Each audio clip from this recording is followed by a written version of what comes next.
assalamualaikum Pak Hadi. Waalaikumsalam. Ya, gimana sehat hari ini? Alhamdulillah, saya sehat. Oh iya, gimana perasaannya hari ini?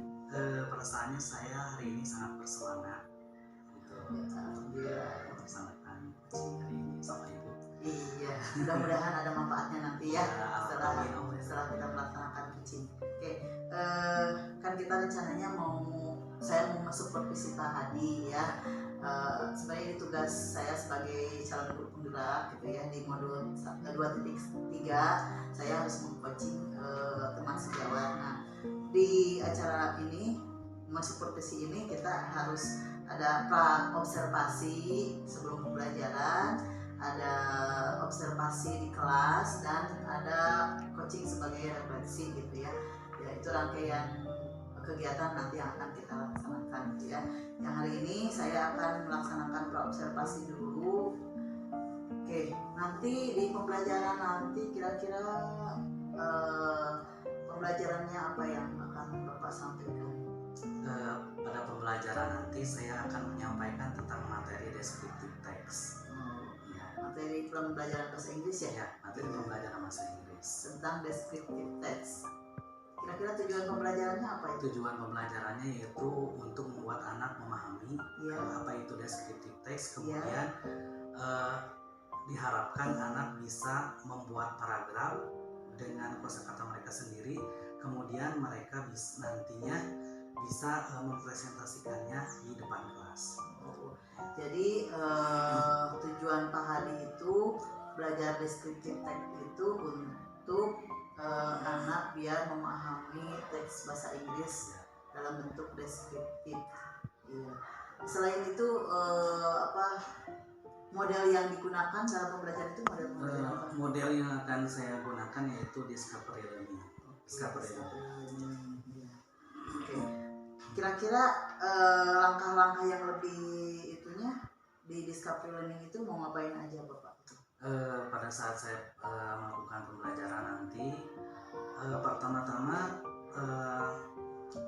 pada materinya saya akan menjelaskan dulu, atau mungkin saya akan bertanya dulu kepada anak-anak apakah mereka sejauh mana pengetahuan mereka tentang descriptive text. Brainstorming. Kemudian saya akan menjelaskan apa itu descriptive text, kemudian fungsi sosialnya, kemudian tujuannya, kemudian saya akan terangkan juga itu tentang generic structure-nya, karena itu sangat penting bagi anak, karena generic structure itu membuat anak lebih mudah untuk menyusun paragraf deskriptif.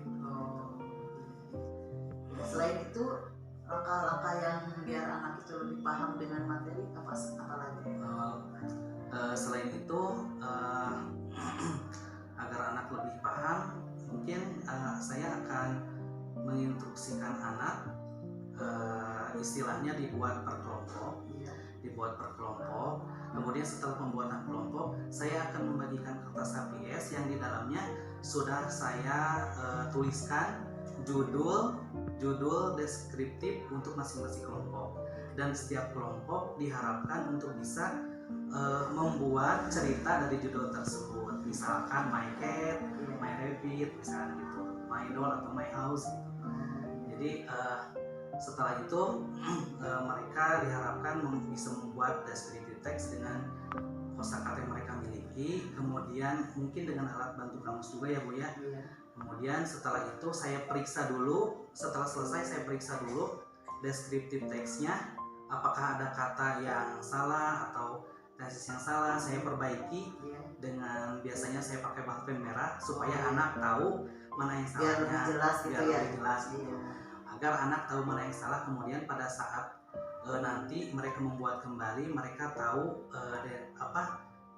cara membuat deskriptif yang benar. Nah, setelah saya perbaiki, setiap kelompok diharapkan untuk bisa mempresentasikan atau menceritakan di depan tentang deskriptif teks itu sesuai judul yang mereka pilih. Bagus ya.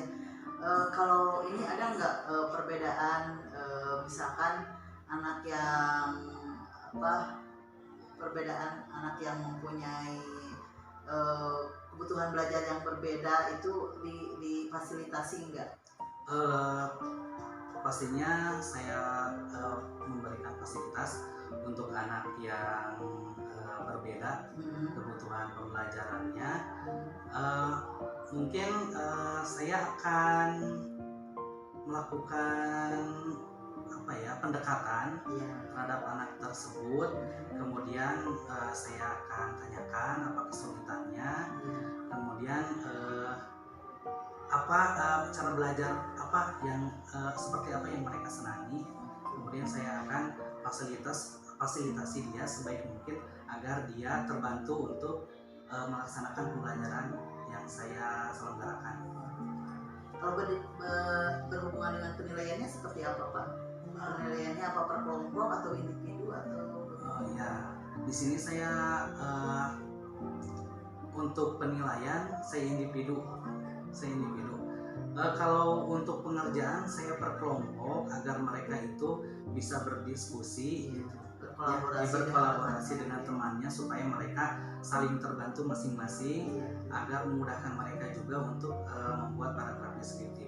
Nah, nilai individunya pasti nanti pada saat mereka mempresentasikan deskriptif teks itu di depan kelas dengan oral, dengan speaking mereka gitu. Nah, di sanalah penilaiannya. Kira-kira kapan Pak pelaksanaannya? Pelaksanaannya saya akan lakukan nanti pada tanggal 1 Desember. Pelaksanaannya tanggal 1 Desember. Kira-kira ada orang yang bisa membantu apa yang Bapak laksanakan? Maksudnya ada tim atau pendukung siapa gitu? Atau berkolaborasi dengan siapa biasanya Bapak? Saya biasanya berkolaborasi dengan guru yang lain dalam melakukan pembelajaran. Mungkin pada saat pembelajaran nanti saya juga minta perbaikan dari teman sejawat pada saat pembelajaran apa yang kurang dari pembelajaran yang saya lakukan.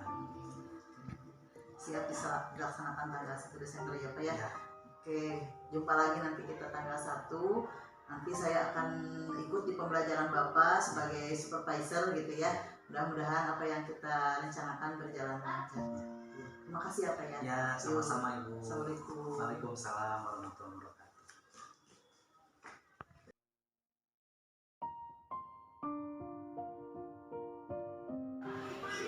Misalkan My Garden boleh ya.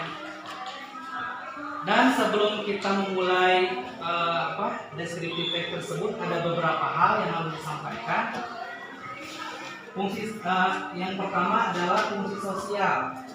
Fungsi sosialnya adalah untuk menyampaikan kepada pembaca tentang suatu hal secara khusus. Itu adalah tujuan sosialnya. Adapun pada saat kita ketika ingin membuat deskriptif teks, ada langkah-langkahnya atau yang disebut dengan generic structure ya. Ini sangat penting karena generic structure tersebut memudahkan kita untuk menyusun paragraf deskriptif. Generic structure dalam deskriptif teks itu ada dua macam, yaitu yang pertama identification, yang kedua description. Ada yang tahu apa itu identification? Ada yang tahu? Identification kalau dalam bahasa Inggris identifikasi artinya pengenalan. Gimana nanti? Perasaannya sudah senang pada saat sudah mengajar anak-anak tentang yang tadi sedikit tertantang juga. Kemudian ada kesulitan juga pada saat mengajar anak itu mungkin campur aduk. Kalau dilihat dari skala, kira-kira selama pembelajaran tadi ada di skala berapa? Kalau dilihat dari skala 1 sampai 10. Kalau saya melihat diri saya pribadi dan situasi yang tadi, skalanya 8. Oke, berarti sudah ada peningkatan dari yang kemarin gitu ya. Kira-kira ada yang bisa ditingkatkan lagi nggak? Kalau mungkin yang penasaran mau ditingkatkan lagi yang tadi kurang Sebetulnya banyak yang harus ditingkatkan. Mungkin salah satunya adalah apa ya, kreativitas saya dalam mengajar. Mungkin saya rasa dan saya introspeksi sangat kurang kreativitas salah satu, dan itu saya harus tingkatkan lagi pada mengajar berikutnya. Kalau hubungannya dengan siswa bagaimana? Kalau berhubung dengan siswa, Sudah puas belum dengan aktivitas tadi? aktivitas siswa mungkin belum puas. Ya. Belum puasnya adalah belum banyak siswa yang aktif berpartisipasi dalam istilahnya pembelajaran, misalkan aktif menjawab pertanyaan. Rencananya untuk membuat anak lebih aktif apa? Rencana saya untuk membuat lebih aktif itu ingin menumbuhkan rasa berani di percaya diri di diri mereka, sehingga mereka bisa aktif dalam belajar, kemudian istilahnya apa ya, kalau misalkan dalam pelajaran itu mereka seharusnya tiap orang itu istilahnya apa ya, berekspresi dengan jawaban mereka gitu, jangan takut salah dengan jawaban mereka.